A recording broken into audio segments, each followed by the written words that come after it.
Hello, morning po mga kanotsers natin dyan. I'm back. Hindi ako nakapag-upload kagahapon kasi nga sa trabaho po. Pagod po. Mainit kasi masyado. Kaya napagod po tayo. So shout out po sa lahat ng mga kanotsers natin dyan. Salamat sa mga bagong subscriber ko at sa mga dating subscriber ko. Thank you so much for subscribing my YouTube channel. Sana po ang lahat ay nasa mabuting kalagayan po.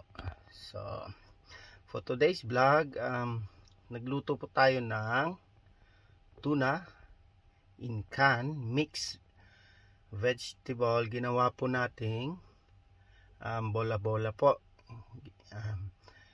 Wala akong ma-i-vlog na iba.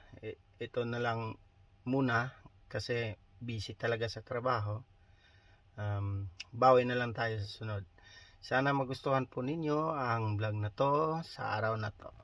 So tara na, panoorin natin to mga kanotsers natin dyan.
Yan.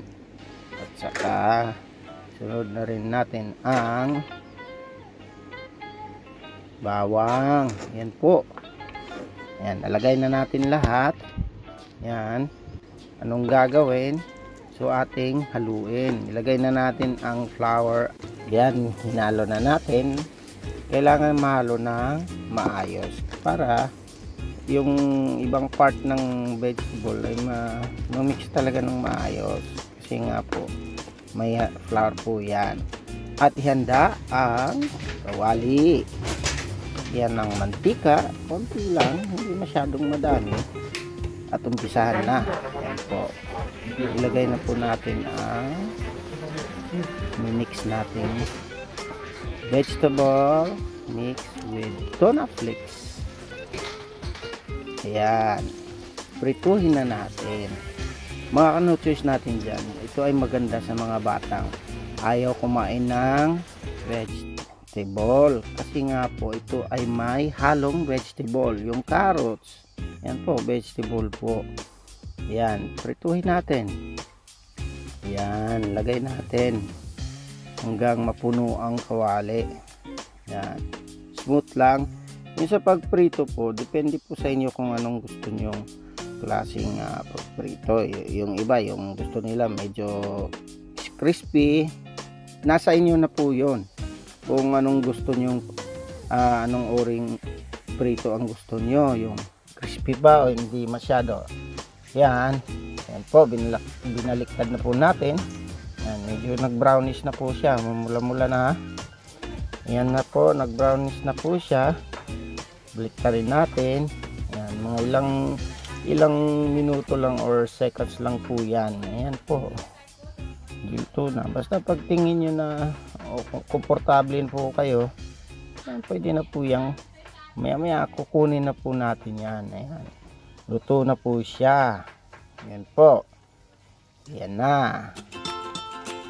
Pagkatapos ng mga ilang minuto, yan na po ang resulta mga kanoches natin dyan. Ayan. Kunin na natin. Kasi nga po, luto na siya. Ayan. Kasi vegetable lang naman yan at saka tuna. Kaya mabilis lang siyang maluto. Maganda sa estudyante. Mabilisan po. Ayan. Sigurado kung magugustuhan ng mga estudyante ito. Ayan. A few moments later.